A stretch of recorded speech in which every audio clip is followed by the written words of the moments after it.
सभी भक्तों को ओम नमो भगवती वासुदेवाय।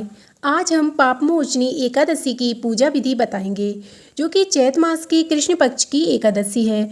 यह एकादशी नाम से ही प्रतीत होता है कि पापमोचनी मतलब हमारे द्वारा किए गए हर प्रकार के पापों का नाश करने वाली एकादशी।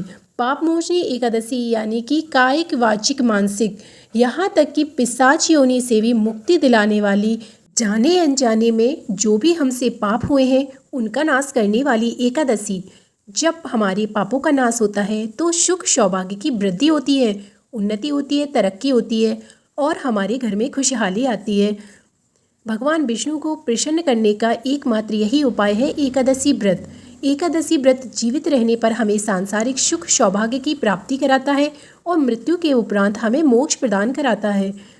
एकादशी व्रत की पूजा विधि। एकादशी के दिन हमें ब्रह्म मुहूर्त में उठना चाहिए। ब्रह्म मुहूर्त में उठकर स्नान करके भगवान विष्णु के सामने व्रत का संकल्प ले। भगवान विष्णु लड्डू गोपाल को शुद्ध जल, गंगा जल, पंचामृत से स्नान कराएं। इसके बाद उन्हें स्वच्छ वस्त्र, पीले कलर के वस्त्र पहनाएं। खुद भी पीले रंग के कपड़े पहने अगर संभव हो तो। बृहस्पतिवार और एकादशी के दिन हमें पीले वस्त्र धारण करने चाहिए, इससे भगवान विष्णु प्रसन्न होते हैं।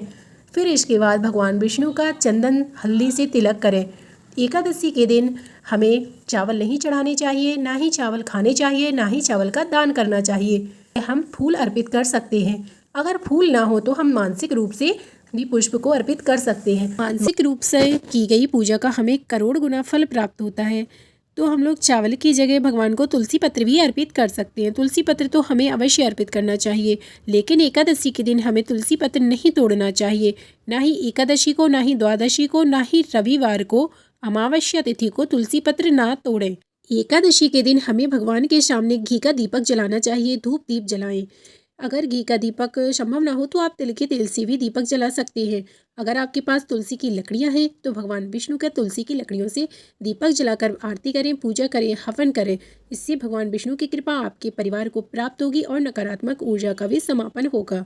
भगवान विष्णु की जो कथा की किताब होगी, एकादशी की पोथी, उसकी पूजा करें, चंदन लगाएं, फूल चढ़ाएं, फिर इसके बाद कथा प्रारंभ करें। अब वीडियो के अंत तक बने रहिए एकादशी व्रत की संपूर्ण जानकारी के लिए, और एकादशी व्रत कब है, इसका पारण कब है, इन सभी की जानकारी के लिए। पापमोचनी एकादशी व्रत का पारण का भी सही समय 15 मार्च 2026 दिन रविवार पापमोचनी एकादशी व्रत रहेगी। व्रत का पारण 16 मार्च 2026 दिन सोमवार को सुबह 6 बजे से 8:52 तक रहेगा। एकादशी व्रत में भगवान को अन्न का भोग नहीं लगाना चाहिए।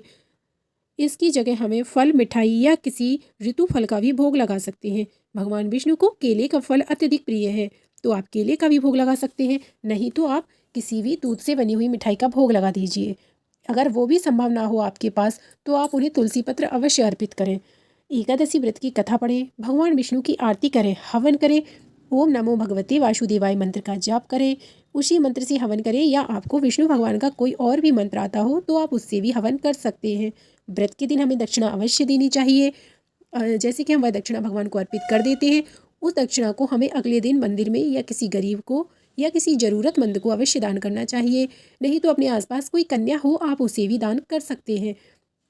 व्रत वाले दिन से द्वादशी के दिन हमें भगवान का भोग लगाना चाहिए। द्वादशी के दिन भगवान का चावल का भोग लगाना चाहिए। आप चावल की खिचड़ी भी बना करके भगवान का भोग लगाएं। फिर इसके बाद स्वयं उसे प्रसाद के रूप में ग्रहण करें, व्रत का पारण करें। हमें एकादशी के दिन कुछ नियमों का पालन करना चाहिए, जैसे कि हमें झूठ, क्रोध, निंदा, इन सब चीज़ों से बचना चाहिए। किसी भी तामसिक भोजन को ग्रहण नहीं करना चाहिए। अगर आप व्रत भी नहीं है तो कोई बात नहीं, आपको व्रत का फल प्राप्त हो जाएगा, लेकिन आपको कुछ नियमों का पालन करना पड़ेगा। ये जानने के लिए वीडियो के अंत तक बने रहिए। कमेंट में ओम नमो भगवते वासुदेवाय अवश्य लिखिए। ऐसा माना जाता है कि पापमोचनी एकादशी का व्रत रखने से, इसकी कथा को पढ़ने या सुनने मात्र से, अगर आप व्रत भी नहीं हैं तो आपको पापों से मुक्ति मिल जाती है।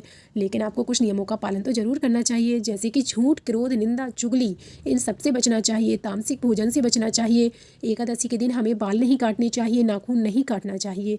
एकादशी के दिन हमें, जैसे जो पुरुष लोग होते हैं, उन्हें दाढ़ी नहीं बनानी चाहिए। ना ही किसी नशे युक्त पदार्थ का सेवन करना चाहिए, जैसे कि मांस, मदिरा, सिगरेट, इन सब का प्रयोग नहीं करना चाहिए। अगर आप व्रत रखते हैं और नहीं भी व्रत रखते हैं तो आपको इन सब का प्रयोग नहीं करना चाहिए। अच्छा, जो लोग एकादशी व्रत रखते हैं उन्हें एक दिन पहले से ही इन सब नियमों का पालन करना चाहिए।